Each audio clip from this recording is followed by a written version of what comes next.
The first edition for the week, Hot Facts 92.3 Nigeria Info.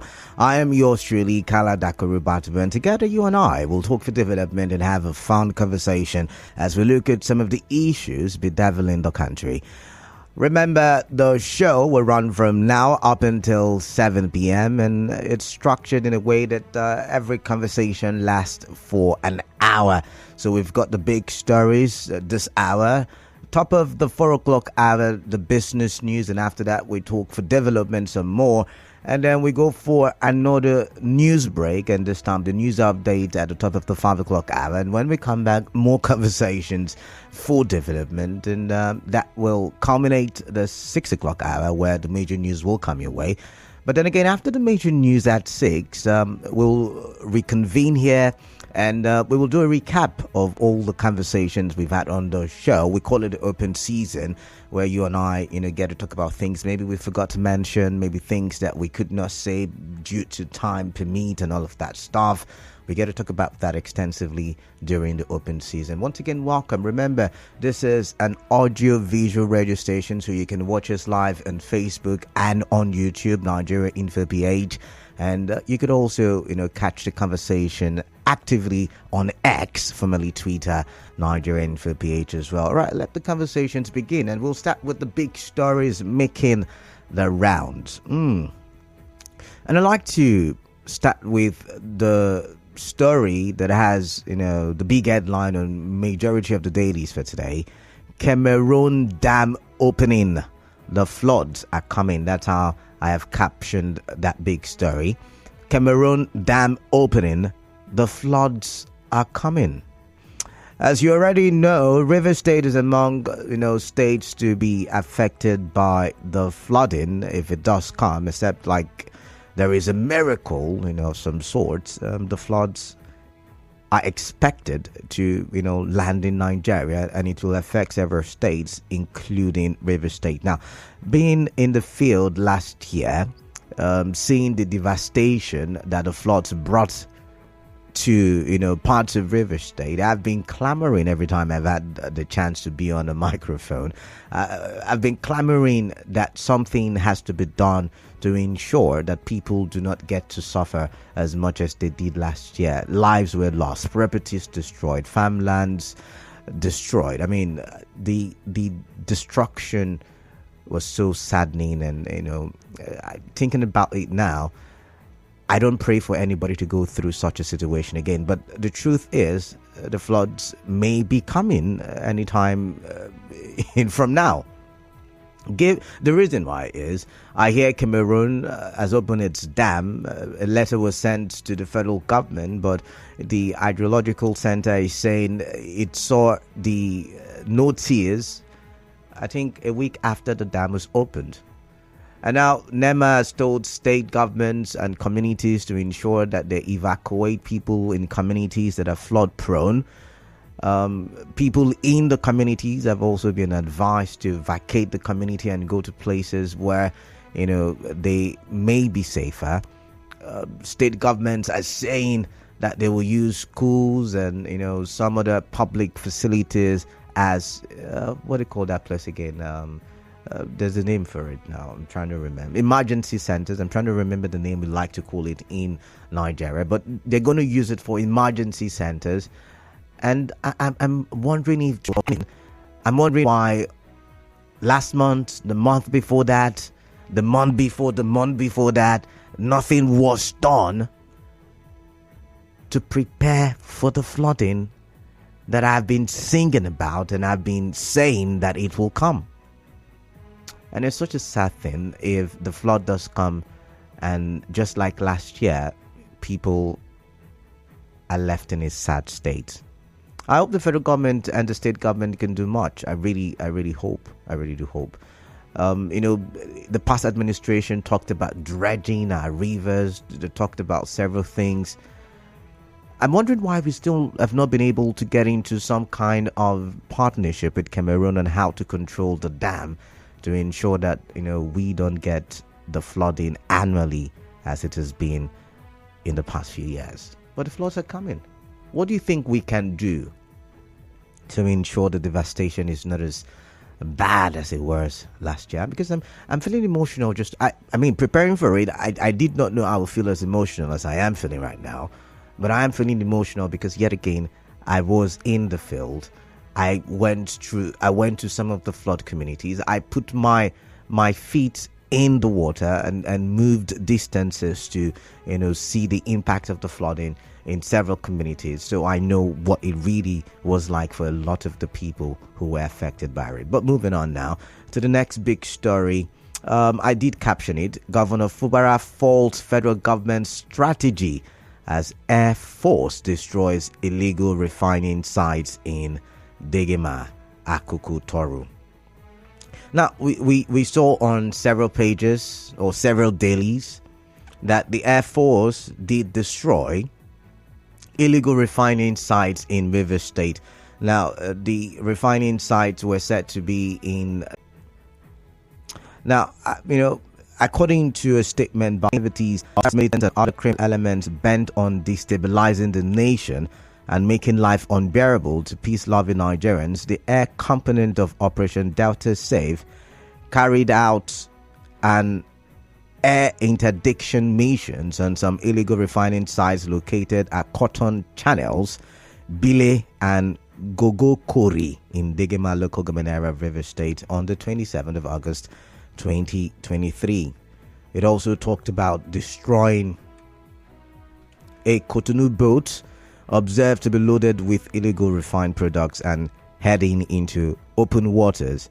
It talked about similar strikes extended to Idama in Akuku Toru local government area and Omoma in Degema local government area of River State upon receipt of intelligence of refining activities at the two locations. Now, the first question I want to ask is, we've been complaining about the effects of illegal refining. We've said, the soot, that's the poor air that we breathe as a result, the environmental degradation. We've also talked about the economic loss to the Nigerian economy. For instance, Nuhu Ribadu, the NSA, was talking in the course of the weekend, and he said about 400,000 barrels per day are lost to illegal refining, about even more, because we're supposed to be exploring about 2 million barrels per day, and we're somewhere within the region of 1.5 to 1.6. As a matter of fact, there is a new report that says it might even fall to 1.3 million barrels per day. Now, that's part of the effect of the illegal refining. But there is also the conversation that there is the likelihood that many business, use the product of the illegal refining. There's also that conversation, right? And so I'm wondering, how do you think we can best handle illegal refining in the Niger Delta, especially in Rivers State? Before the end of the administration of former Governor Nyesom Wike, there was also the move against illegal refiners. MOA was most prominent at the time, but now it looks like the Air Force has shifted, and it is because the movement has also shifted to the Calabar region. And I'm wondering, how best do you think we can tackle the issue, right? But then again, the governor of River State, Similai Fubara, has also opined what he thinks about the government's way of tackling illegal refiners.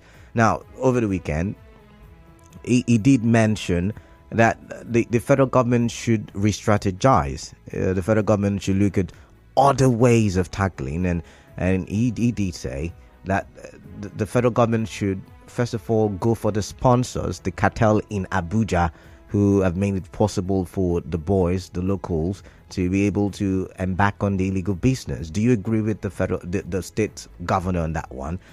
Do you think he has made a great point? Because he's saying that if the Abuja cartel is not, effectively running the business from the top, then the boys would not have a reason to embark in such a business, because there will be no market for them. He also said, even though the federal government, disagreed, INEC in Lopogberi, in a statement to newsmen, was praising Tom Polo's company, security company, for the good work it was doing in tackling illegal refining and securing pipeline vandalism and the likes. But the state governor said it doesn't work that way, that all stakeholders should be carried along, that you can't carry somebody from Calabari, for instance, to go secure pipelines in Ogoni region when they have got stakeholders and they've got prominent people in the Ogoni region. But I'm wondering, do you think the governor has made some great points? Because he has said the state government would have to be carried along. Traditional institutions and prominent people in those communities would have to be carried along. And in that way, because the community people know everybody in the community, in that way, the vandalism and oil theft would reduce drastically.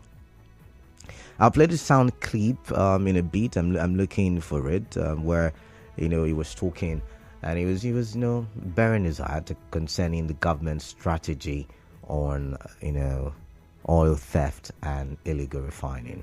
Okay, I think I got it. So let's take a listen. Security of pipeline and all those stuff should not be given to one man or one person to say, look, you're going to handle somebody from Calabar to come and control what is happening in Obebema. It's not possible now. There's no way to work. We need to come down, look at it in such a way that we bring in all these communities, their head. Those people you're dealing with in this other end, but look for the anchor people and really talk to them. Once we're able to catch them and make them part of the process, there is no two ways about it. It will on its own just go down. But who are the big people in this business? They are not people here. They are those people in Abuja who have this license, who do this exploitation. It's not my people here. So if those people in Abuja are not encouraging it, I don't think the business will flourish. It's just like a thief. If he's going to steal this camera, somebody is not buying it, he won't be encouraged to go and steal it. So we need to work not just on the locals, but also see what we can do to really clamp down on these big ones that sit in Abuja that are also part of the big government. All right, I will come back after the commercial break coming up shortly with the last big story. But then I'm asking, which strategy do you think is the best? The one reeled out by the governor of Rivers State, or the efforts going ahead to bombard the illegal refining sports in various parts of the Niger Delta? We'll be right back. To stay tuned.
Last big story, but first, for those of you just tuning in, you are tuned to 92.3 Nigeria Info. I am Kala Dakurubatabor, and this is Hard Facts. And we're looking at the big stories making the rounds. We've ruled out two. We've talked about illegal refining in the Niger Delta, specifically in River State, given the Air Force, bombarded certain ports in the Calabar region. And same over the weekend, the state governor was saying, face the Abuja cartel who are sponsoring and buying from the locals who are into illegal refining.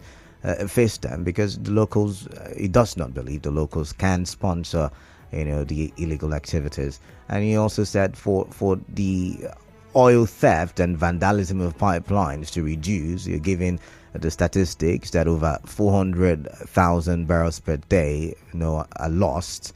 Is it 400 million barrels per day? I need to check that. But then Noah Rubado said something like that.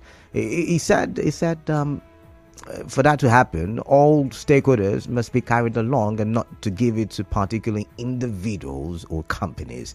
Do you agree with the governor on that one? Or which strategy do you think is the best? And then, of course, we talked about, the floods are coming because Cameroon has opened this dam, according to reports, and the waters, have risen yet again, according to the Minister for Water Resources.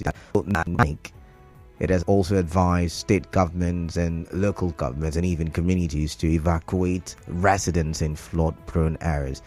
And I'm wondering and I'm asking, how can we ensure that we don't go back to last year where the flood devastation was so terrible?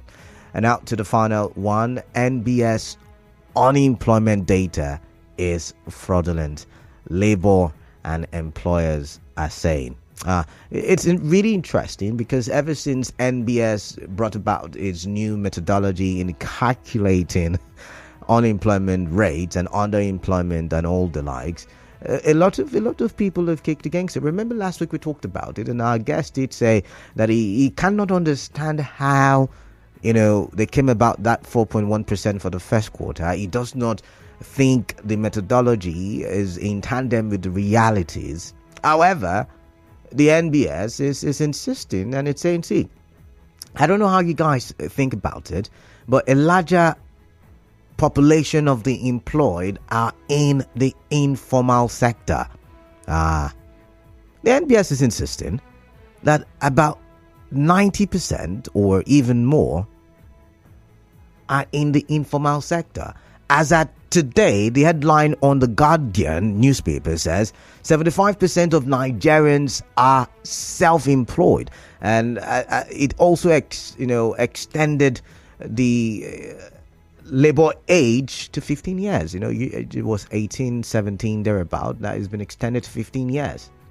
15 years. So it is saying that a lot of Nigerians are employed based on the working hours, based on the fact that they earn money from the informal work that they do, and it is insisting that its data is authentic. However, labor and employers of labor are saying this is fraudulent, and they're saying NBS may lose their credibility with these statistics.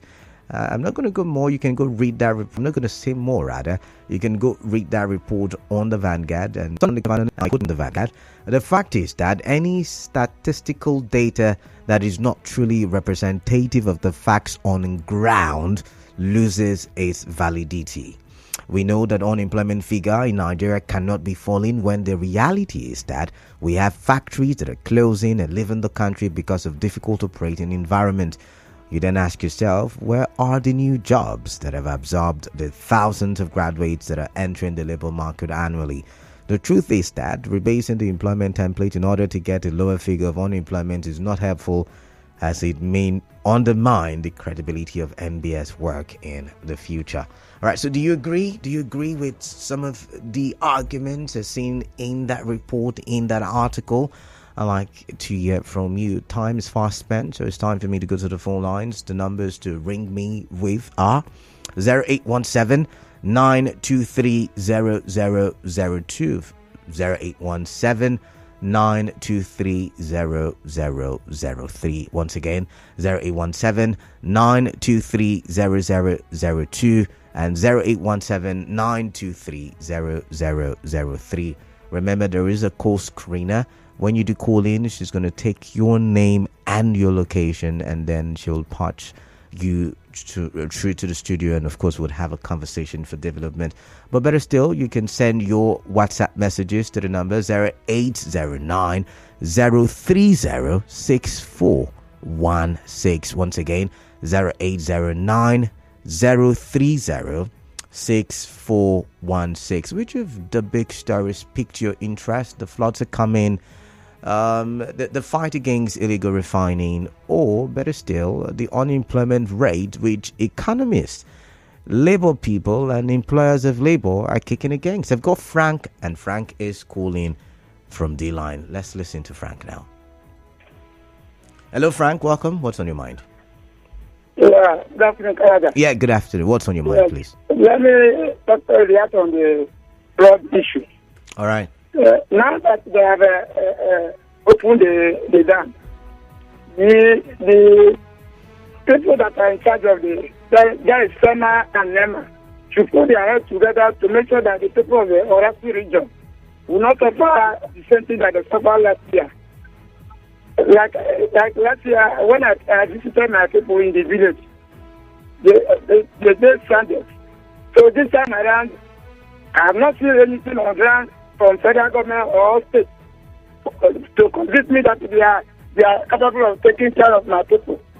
And I want them now that they have opened, let them take the time. Thank you, and God bless you. Thank you very much, Frank. I've got Ida from Nkoro. Ida, welcome.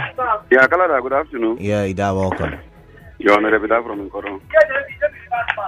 Quickly, please. I want to talk about the statement of the governor of Rivers State. All right. Yes, like he told the people when they came to Rivers State, I should first tackle Abuja first. Yes, the governor is right. But when he catch the head, the tail will be weak. So I want to commend the governor for that. Thank you very much. God bless you. I'm Honorable Ida from Nkoro. All right, thank you very much. Clinton from Bori, welcome. What's on your mind, please? Kalada, good afternoon to you. Yeah, good afternoon. Yeah, on the statement of the governor, I agree with him completely. All right. I think this man is talking about development and giving this contract to those that reside within that area is a good call. Then I actually think the government is not sincere in the fight against crude oil theft, because you cannot tell me that your most prized commodity on a daily basis, you're losing your most prized commodity, 400,000 barrels per day, and you're doing nothing about it. What happens to use of technology to protect your pipeline? They are doing why monopolize the security of the pipeline? I think the government is not sincere, because they know this big week. When they take the crude, they have a route, a transfer route. What are they doing to checkmate these things, Canada? All right then. So I think it's pathetic. Then on so before you get to flood, Clinton, you don't think bombarding the illegal sites refining this product will help solve the problem? Because I mean, if you keep setting up and we keep bombarding it, maybe you would also want to stop doing the business. How many sites are you going to bombard? And what happens to the environmental effect? Okay. That's it. Because when you use this thing to shoot down this crude, it damages the environment. All right. Let's quickly get to the flooding, so I can move on to the next. Okay, yeah. Now, according to the flood story, Canada, we react too much in Nigeria. Okay. You see, we'll be crying every day on media that the flood is coming, the flood is going. Yet nothing has been done about it. Do you think something can be done now? I mean, given the short time. We know that this is a natural disaster, Canada. Yeah. But it can be managed. Like, we can prepare for it coming. Those areas that are prone to fraud, what have they done to make sure that the victims will be taken care of? I think we are playing too much in this country. Thank you. All right, we played too much according to Clinton, but I've got Zion from Jare. I wonder if he agrees that we played too much in the country. Welcome, Zion. What's on your mind, please? Good afternoon to you. Yeah, good afternoon, Zion. The area bombardment by the Nigerian military. To me, I'm not in support of that. Okay. I look at it that it's an attack on the Jaw people. Really? I look at it that is unnecessary and wanton destruction of our environment. Let's be honest to ourselves. But Zion Post now. When you say it's an attack on the Ijaw people, there are people who are committing crime in Ijaw land, not necessarily people who are Ijaw. And these people are now being flushed out by the security agencies. Is it really an attack? One court of competent jurisdiction that convicted them to be criminals. Tell me one court. But they have not killed them. They've only destroyed the illegal refining site. You are destroying the evidence you claim you got. And you want to tell me that those bombardments will come? Okay, mokona komoto, we won't bombard here, mona komot. Did they do that? And I'm holding Asare Dokubo responsible for this. Since Asare Dokubo went to Abuja and make this comment, calling on the military, since then, the military personnel took a different approach. There is also no global, recognized approach. Zion, I have so many questions. Zion, I have so many questions for you, but let's start with this one. What is the difference between aerial bombardment of illegal refining sites and bombardment of terrorist hideouts in the northern part of the country? What's the difference? The environment is at stake. Okay, I get your point now. Okay. This is a crude oil, which we feel some 13 years ago will work against soot. And your bombardment, you are causing more soot. You are destroying the environment more. All right. Number two, sir, these are products that already refined. And science, of course, organizations have told us that this particular product are even more cleaner to be used. Why don't you confiscate this product as a government product and you auction them, take the money back to the economy? Rather, come to the river now. Come and see the smoke everywhere. All right. Just come out to the river front and see. All right. So I want to call on the ministry to stop that approach. Globally, it has not been practiced anywhere. And to Asari Dokubo, you should take the responsibility and ask the military to stop this. All right. Thank you, Zion. Zion, I've got to go now. I've got Jude waiting, and good news. Oh, I lost the connection with Jude, but I've got good news from Port Harcourt. Good news, welcome. What's on your mind, please? I greet you, my brother, man. I greet you right back. Good news. Thank you. Let me start from the issue the governor talked about holding the big men there first. I think if you ask me, that should not be his priority. This is an almost 3 months or more than 3 months he got into government. I'm yet to see his giant strikes. I'm yet to see the things that they said we will do. We will say they will do nothing.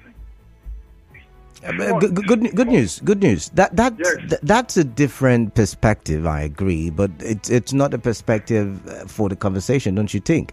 Because one, he was visited. I'm going somewhere. I'm going somewhere now. Good news. It was visited by Nuhu Ribadu, NSA, and ministers for state oil and gas. There are two.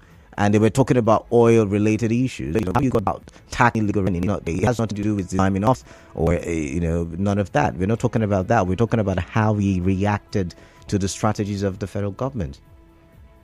He's supposed to tell them as a law, as the chief security officer, that giving such to individuals is wrong. What is the NFCDC doing?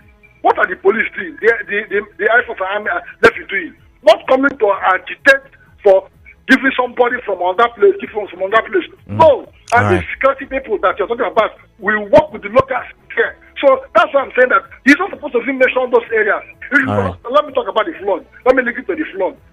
Quickly, please. Quickly, please. I think that government. The governor is part of the government of Nigeria. Since they have been making talks concerning flood, what has he done to ensure that his own people from the West region, from the flood-prone areas, will be protected? Let it be that he has done his best, and his best is not good enough. He start calling the federal government. Unfortunate. Now one chance with them. My name is Good News. All right, thank you very much. Good news. I got Jude from Omuma. Jude, welcome. Welcome back. What's on your mind, please? Canada. I agree with the state governor on the pipeline contract surveillance. I agree with him completely. Okay. I think the federal government has awarded that 48 billion naira contract to one person. They're hiding something from us. They're not prepared to fight the oil theft. Now, like the governor said, how can one person in the Niger Delta be able to have that contract? But Jude now, like Heineken Lukpoguri did say, Tatitia, I think that's the name of the company, it has been successful. Would you disagree? I mean, it's been intercepting ships with stolen crude. That's what he said. He said no. That's not what I. What do you expect him to say? What do you expect Heineken to say? Okay. Because they're all behind the award of that contract to one person. Oh, okay. Yeah, if it's successful, why are they still stealing away 400,000 barrels per day of liter?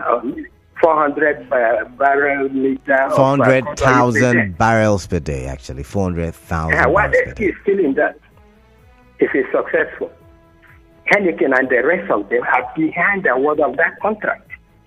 Now, like the governor said, one person from Klabari cannot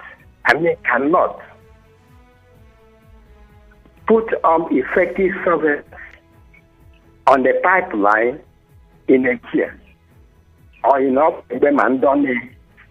No. If the contract is decentralized, let me say tribe by tribe, and if I use that word, I'm sorry. Let's say in the Klabari land, you give one person that contract, go to Kie, go to Abwebe, Mandone, Ogoni, and then they can now decentralize. They can now find the other contractors, local government by local government. It will then work. All right then. You see, I think the federal government are not prepared to stop that theft. If they do it this way, the theft will be minimized. All right, then. Thank you very much, Jude. 14 minutes to the top of the hour. We're still expecting your call. 0817-923-0002, 0817-923-0003. To WhatsApp now. This one says, flood waters coming. I beg federal government to resume the dredging of the lower river Niger. Let's mitigate this annual exodus of Nigerians once and for all. And then you say for NBS statistics, we can't be accepting NBS statistics on inflation rate but reject the statistics on employment rate. I mean, we must do a yende on this one too. I admire the innovativeness of the NBS, but if you convince me that those figures President Joe Biden always waves at as his administration, reducing unemployment rate is also based on working 1 hour a week, then I have to reluctantly accept it as well. Remember also, for those of you calling, there is a call screener. She's a lady. Please do well to drop your name and your location so we can have a conversation. This one says, good day, Mr. Kalada Korubatibo. The statement credited to River State government is not far from the truth. There is sense in it, and let the federal government look into the statement made by the River State Governor, Wanate Clinton West. I've got Susie from Erema. Susie, greetings to you. Welcome. Yeah, greetings. Welcome. I actually agree with the governor of River State on that particular position. When the federal government already gave that particular contract, I am from a community, somebody in the village, and then sometimes I began to calculate the way the pipeline is wired. So if you're giving this contract now to those that are in data, how are they going to manage it? And then Canada, another thing again is that even the people that are managing this particular pipeline that are apprehending the people doing all this illegal bunkering and all of that are still the operation think and see for eye from the states. Maybe other states I do not know what they use there, but the River State is still this safe. What do you mean by? River State got, what do you mean by they're being used? Do you have evidence to that effect, please?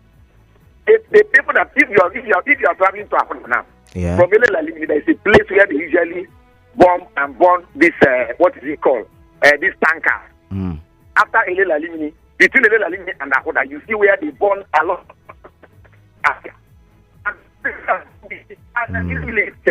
Using operational vehicle provided by River State government by years or weekend. So if this man from the Delta, Opolo, is now to provide this particular security, is he going to be using drones? So if the governor is suggesting that the locals should be given this responsibility, I am a hunter, I go to the bush. If I'm given that responsibility in my community, I go to the bush every day. And I will be able to see people that make phone calls, provide me with the necessary materials and equipment so that I could connect the appropriate authorities, like the police, like the army, who could come to that place. So that is where it is on the part of the flood.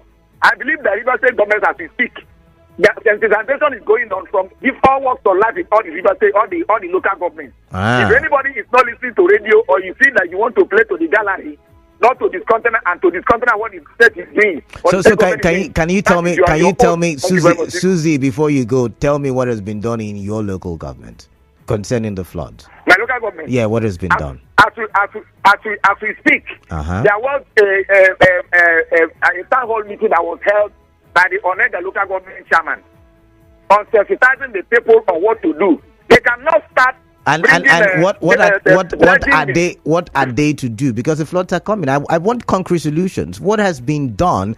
And yet again, you say we shouldn't play to the gallery. So I'm hoping you're not playing to the gallery as well. What has been done, to ensure that in Onelga? The phone lines. Sorry, I've got to let you go. The phone lines are terrible now. Frederick from GRA, welcome, please. Okay, good afternoon, sir. Yeah, good afternoon, Frederick. I want to comment on the issue of illegal refinery that was busted by the Nigerian Air Force. I remember sometime last year or 2020, so they gave some people license to operate artisanal refinery. Modular refinery. The people that are doing this illegal refinery, can the federal government or the state government call these people, empower them, and give them license to operate on artisanal refinery? It will go a long way in reducing the price of petroleum in this state or in this country generally. Because if more people are operating, have their own artisanal refinery, and are producing fuel, diesel, kerosene, the price of these things will come down generally in the market. Okay. All right. Are you with me? I can hear you. Because the law of demand and supply says that the higher the supply, the lower the price. But now, in a situation whereby the product is scarce and they're importing it from America, why would the price be high? That's one of the reasons why the price of petroleum in this state and in this country is rapidly increasing on a daily basis. Petroleum, during the subsidy it was 200, now it's 600, 700 in some areas. If we empower our people, the oil-rich regions where they have this petroleum, to produce it locally, not illegally, understand? Yeah. If they empower them, license them, train them, why will we be producing this thing now before we realize the price of this thing will fall? All right then. In Saudi Arabia, a bottle of water is more expensive than a bottle of. I've never been to Saudi Arabia, so I do not know that. I've never been to Saudi Arabia, but thank you. Listening? I can hear you, Frederick. I have got to let you go now. I've never been to Saudi Arabia, like I was trying to say, so I do not know how much a bottle of water is over there. But on Facebook, Tamino Itekena Dagogo says, if it was Israel or Israeli Air Force carrying out surgical airstrikes on illegal crude oil refineries with GPS-guided precision bombs, I would not fear much collateral damage. But we know how nonchalant towards the environment our security services can be. So I worry. Do our security services give civilians evacuation notice before the airstrikes? Or if, as a farmer or fisherman, I see some illegal refiners operating on the route to my to my farm or river beach, I should stop going to farm. The federal government should be circumspect and apply morality in their actions. Is preventing loss of Nigeria's revenue more important than saving Nigeria's environment? Good question there. Good question there. Questions begging for answers. I've got Newton Ikire and says, good afternoon, Kalada. On how to stop oil theft, maybe the governor didn't read what Peter Obi said. Well, Peter Obi said the FGN government is responsible for the theft of oil in Nigeria. He stated further that oil is not something you can put in your pocket and walk away, but because it is Peter Obi that said it, it wouldn't make sense to them. On the opening of the dam in Cameroon, the FGN said those in the affected areas should really avoid death. Translation, you are on your own, cried the beloved country. We should plan off gas park and let the dam.